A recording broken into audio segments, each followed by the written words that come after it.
tuatahitanga mōku, ko pugatapa pa te maunga, ko orua rangitawa, ko te mānukanuka o Hoturua te moana. Ko hape te rangatira, ko kaipare te tipua, ko tāmaki makaurau te marae, ko te wai o hua, te aki tai, Ngāti Mahuta, ngā waikato whānui, ngā hapu, ngā iwi, ngā whānau o tēnei whenua, ara ko tainui te waka, ko Pania Newton tōku iwa. Oreira, tēnā tātou. Our kōrero usually starts off with our maunga. And our maunga stands at the distance there. And ko te ingoa o taua maunga ko te pukatapapatanga hape. And the story of our maunga starts back in Hawaii. Now, you know, a special place known to us as our ancestral homelands. It is where, well, the majority of our tupuna came from. So the story of Hawaii for us begins with a man whose name was Hape. Hape was a tohunga of the Tainui Waka, but he also was considered disabled because he had clubbed feet. His feet were facing inwards. So before the Tainui Waka was about to set sail, because it was understood that Hawaii was sinking due to climate change, or it had become overpopulated, because as Māori we like to make a lot of babies. But for whatever reason, the Tainui Waka was about to set sail. And at the time they had already decided that they would take the rangatira, women, children, fit young men, and our ariki. Unfortunately, Hape was considered disabled, so they didn't want to take him. So the night before the Tainui Waka was about to set sail, his brothers cheekily filled the space of his whare with thatching and mud so that when the sun shone, it wouldn't go through to wake him. When Hape finally rose the next morning, he had discovered that the Tainui Waka had left without him.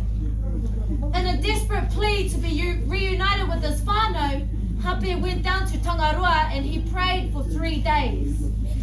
Some of the oral histories described on that third day that the sky had turned red to reflect Hape's rage for wanting to be with his whānau. Also, on that third day, in a big wave came our tupuna Kaiwhare. Kaiwhare was a stingray. Hape got on board Kaiwhare's back, and Kaiwhare took him on a long journey, and it ended here at Te Ihumātao. He got off at one of the puna, known as Te Puna Wairere a Hape, the flowing waters of Hape, where he had a big skull, a big drink, and then he started to wander up across the whenua. He found a branch, and as he took steps along the whenua, he'd take a leaf, he'd bury it in the ground, and then he would ask, ko wai kei reira, ko wai kei reira. And then to him that was a form of settlement, or otherwise people described as colonizing the whenua. And no one replied, and he eventually stumbled across our maunga here where he laid to rest. And in a very exhaustive state, whilst he was laying on his back, he proclaimed that maunga to be named Te Pukatapapatanga a Hape, the resting place of Hape. And from him came all the descendants of our whenua here. When Hape eventually got his energy back, he started to roam the Tāmaki Isthmus, and he was up near Cornwallis when he noticed the Tainui Waka coming down from Whangaporoa. So the Tainui Waka thought that they left him behind, but the joke was actually on the Tainui Waka because he had arrived before them. So he called out to the Tainui Waka, Toia Tainui, tapotu ki te moana, mā wai e tō, mā ku e tō. The Tainui Waka heard him and they changed the course of their path, and they portaged the Tainui Waka from Otahuhu into our harbour here known as Te Mānukanuka or Hoturua. And that is how the Tainui people came to settle in Mangere and eventually went on to the rest of the Waikato Rohe. Because of that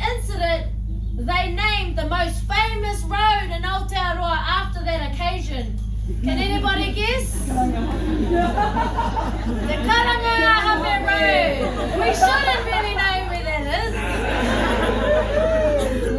But that really speaks to the significance of Ihumātao to the wider Tāmaki story. The Tainui people settled here, and with Hape's descendants, they created mara all across this whenua. They developed wheat mills, and they became the richest hapu across the motu. They had 17 wheat mills, and they were sending kai all across the motu. They were even sending kai to Australia, to the convicts, and they were sending kai to Ireland to feed our Irish whānau. And that's again our connection to our whanaunga in Australia and also Ireland.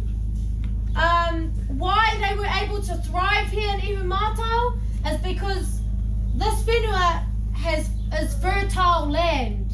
It has rich volcanic soil. You can see the scoria here that makes up those stone walls that were constructed by our tupuna as well as the settlers who came here through settlement.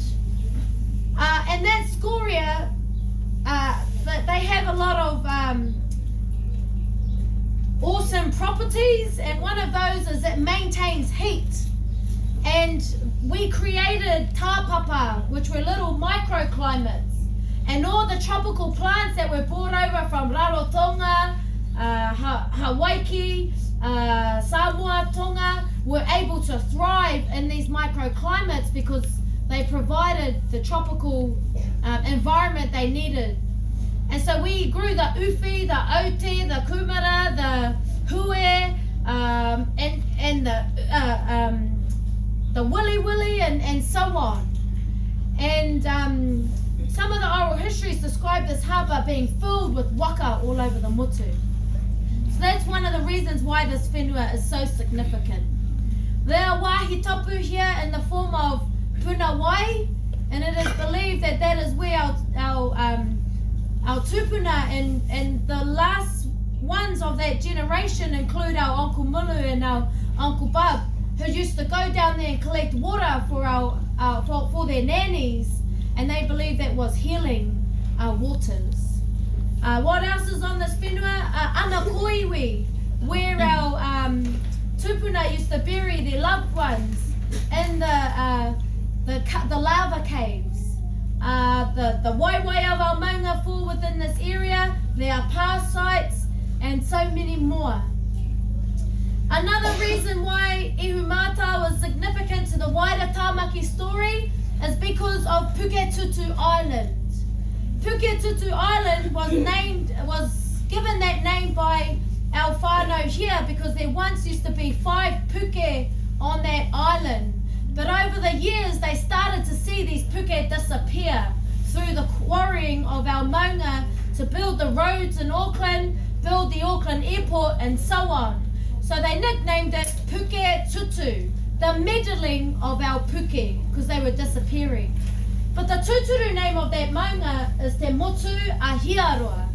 And that is because Hiaroa, the sister of Rakataura, used to run one of the most sacred wharewananga for Waikato there, which was known as Te Wharewananga or Hiaroa. The last remaining puke there, if you go to the other side of this road, you can see, and it's an obvious amphitheatre where that wānanga used to happen. Hiaroa had a daughter, and her daughter's name was Maki. Maki was well known across the motu for being this woman who was really good at weaving together fish nets. She would cast them into the Manukau harbour, and she would collect a lot of kai. She was also a very beautiful woman, and she was a puhi. And so lots of men heard about her and her skills all across the motu. So you had these ugly ones from Tūhoi, you had these ones from Taitokere, and even these fair ones from Te Waipona who came to ask for her hand in marriage. But her parents would never allow her to marry because because she was considered tapu. Can you believe even the handsome ones from Waikato were rejected? But because of that, they'd come, ask for her hand and be rejected, and they would roam the isthmus and fall in love with the rich volcanic soils, fertile lands, the harbours that provided strategic points of trade, and the beautiful puke that were good places of settlement. And because of that, they named this area Te Tā Maki I Korero, the face and skills of maki that gathered many lovers. And again, that is in our stories how Tāmaki Korero got its original name. So those are the pūrākau pertaining to Ihumātao, just only a some. But if you're wondering why is this area called Ihumātao, its original name is Te Ihu o Mataoho, and that translated to English means the nose piece of our ancestor Mataoho. Mataoho is the god of the volcanic fields in Tāmaki Korero. There's 52 of them. You have Te Pania o Mataoho over there, known as Mangere Mountain, the forehead of Mataoho. At Bucklands Road, you have ngā Tapuhi o Mataoho, the footsteps of Mataoho. And then you have Mount Eden, which is known as Te Ipu o Mataoho, which is the food basket of Mataoho. And I could go on and on and on, but I don't want to bore you, but I think you get it. It speaks to this ancestor, Mataoho. So that is where we are now. The four maunga that make up that nose piece, Te Ihu o Mataoho, are Waitomokia, Maunga Taketake, Puketāpapa, and Aotearoa. 3 of those 4 tupuna maunga were quarried away, all for the greater good of Auckland. We were told it was a sacrifice we had to make. We accepted, sadly, but we adapted and we moved on, even after the whenua was confiscated in 1863. It was confiscated because the Crown sought to take control of Ihumātao and the wider Manukau area, because in 1858, Potatau Te Wherowhero, the first Māori king, was residing in Ihumātao when he was asked to take up the mantle to become the first Māori king. He had a few conditions. Some of those included seeking the revenge of his sister's death that happened here in Ihumātao when Ngāpuhi invaded us. He also sought to gain the blessing from our tupuna Rewi Maniapoto, which he eventually got, and to have the tongikura entrenched within that movement. And when he achieved those, he finally took up the mantle, and the people of Ihumātao came staunch to the kingitanga movement. That, coupled with the fact that this was considered one of the richest nations across Aotearoa, they wanted to take it over. So they came in 1863 with a proclamation that read, to the natives of Ihumātao, Mangere, Pukaki, Papatoi, Papakura, are hereby required to take the oath of allegiance to Her Majesty the Queen. Those who took the oath of allegiance were offered protection, but those who did not were hereby forcibly ejected from their lands and forced to walk beyond the Mangatawhiri River where the kingitanga was strongest. The majority of our people, being staunch to the kingitanga, left. Those who remained and pledged their allegiance and thought they would be protected, that wasn't the case.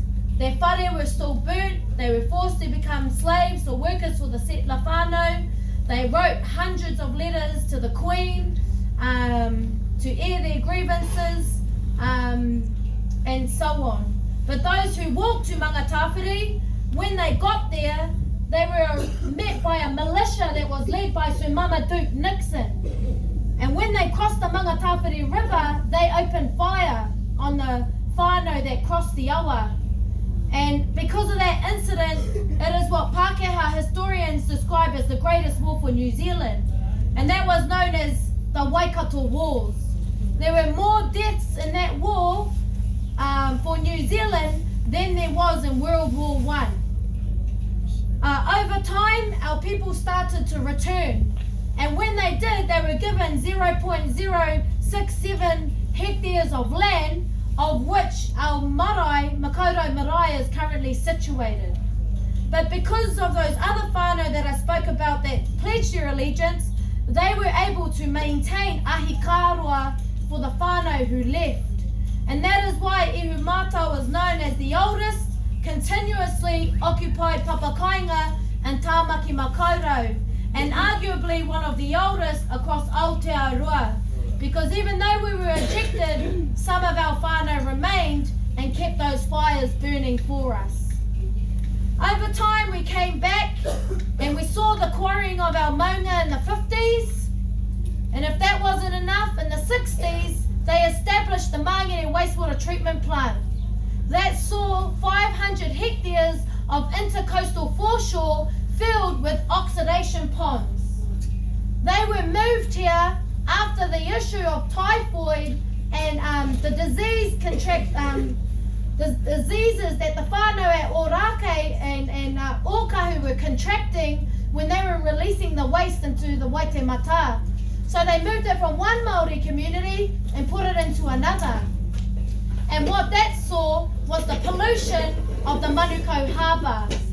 And it is what led to what some of us know as the Y008 claim, which was the first ever Treaty of Waitangi claim heard in its history. And that was lodged by Kahurangi Ngani ko Minhinit. And it was heard here in our marae at Makaurau. That's only ever been heard, and a report came out, but it actually has never been settled.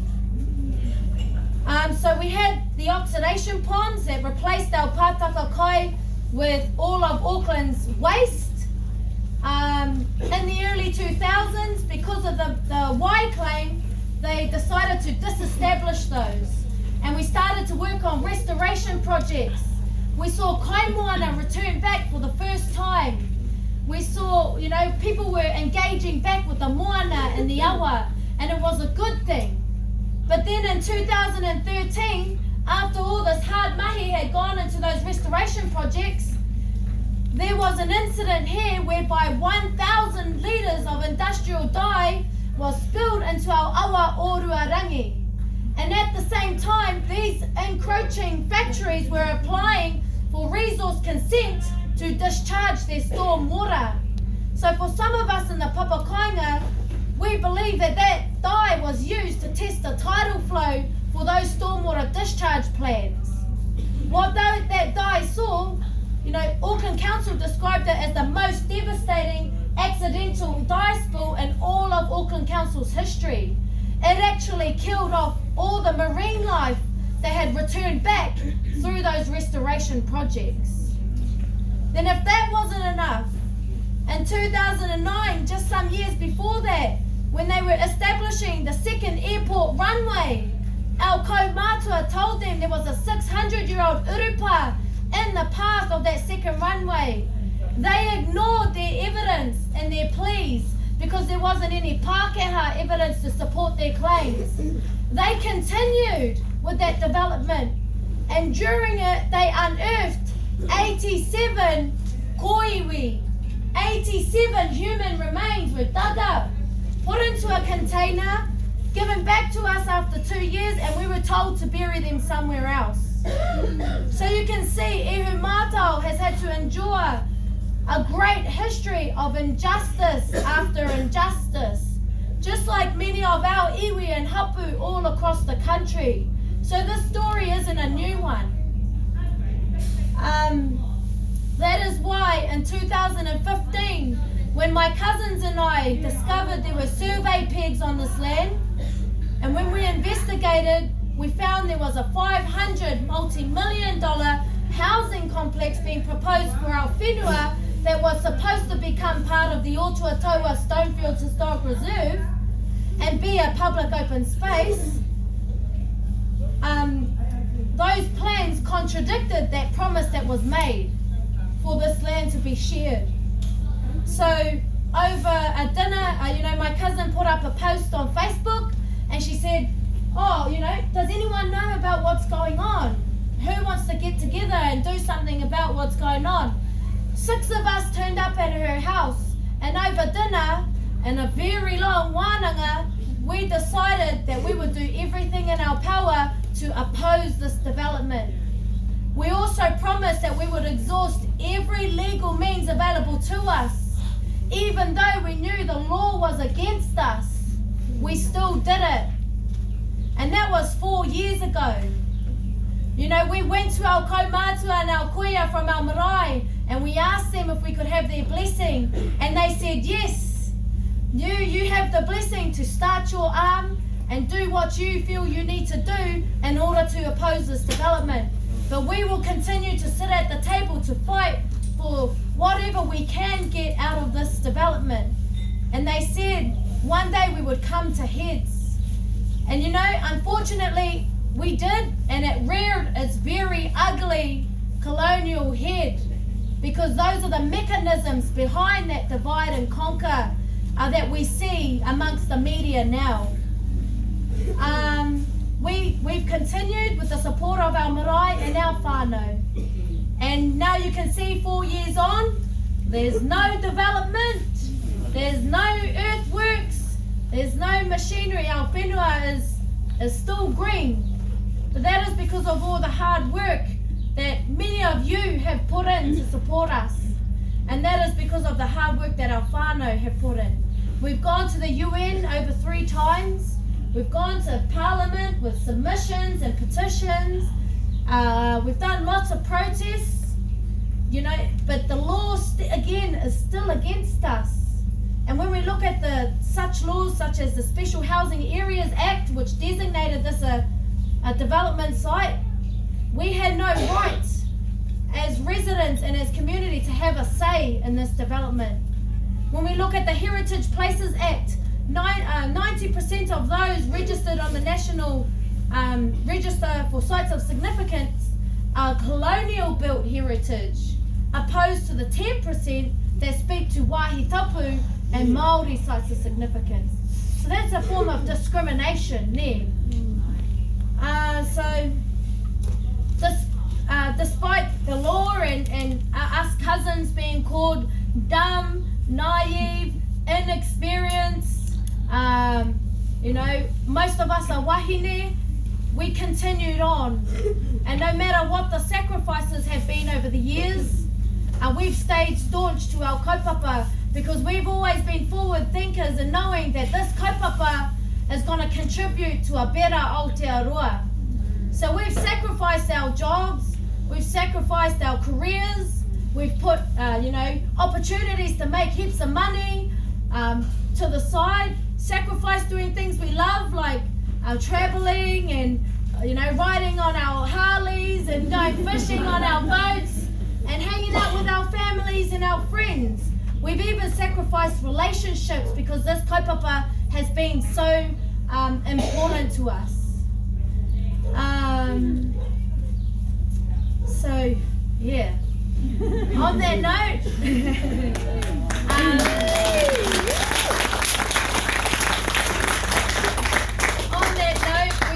we did that all because we always knew we wanted to be good Kaitiaki. We were raised and we were born to look after the whenua, to look after our whānau, and to look after our rights. And that's all we believe we are doing. Being the best Kaitiaki that we can be. Being the best tupuna that we can be. So that when we're pakeke, we can look back and say we were proud of taking a stand to save our land. And that we were proud that we're able to leave this whenua as green space, as a wāhi tapu, as a tūranga waiwai for our tamariki and mokopuna that are yet to come, and able to share with the rest of our nation the significance of Ihumātao to our history. So before I close off, I just want to thank you all for being part of that history and being part of our legacy, because by you coming out today and hearing this story and standing on this whenua, you are contributing to the protection of our wāhi tapu. Even if you believe in what we're doing or not, you are here and you are exchanging your mauri with us by being here. On that note, I want to end with a waiata. and it speaks to the significance of our wāhi here. But before I do, is there anything else, Kiani, you think I should mention? Kiani over there is one of our other cousins. It was her house that we went to and continue to go to have wānanga. And despite what the stories say about us out there, we aren't employed. We are employed. We aren't dole bludgers and things like that. You know, Kiani owns her own business. She's a photographer, an award-winning photographer. I'm a law graduate. I'm an advocate, and I do community development. I do have a job. And despite the korero about me going home to feed my children, I have no children. So if you do have, if some of your racist friends are saying that stuff about me or about my cousins, please correct them. We have my friend Mania out there who's a doctor and comes up here every day with her whānau. And we have tauira here, we have my cousins who are, they're teachers, they're business advisors and so on. And it's really sad to see out there the picture that they're painting of us. We are peaceful, despite some of those ugly faces you see in the camp city. Our kaupapa is based off the values of parihaka, peaceful, non-violent resistance, because we know that's what works for our people, because history tells us. So on there now I'm going to finish because I've been talking too much, but I'll end on this waiata. Arukuhia uenga ngaruta poko poko te manuka hoturoa e. Piki ake ai ki runga kai whare he tipua he taniwha. Arongo ake nei te karanga hape. Toia tai nui tapotu ki te moana mawa i e to. Maku e to ma whakatau e tō e. Hangai taku herenga ki te haua uru whakapitira. Te puaha e katopu, kato ana te ri, ia o te wairere. He piko he taniwha, Mwai kato taniwha rau. Nō reira, tēnā koutou, tēnā tātou katoa.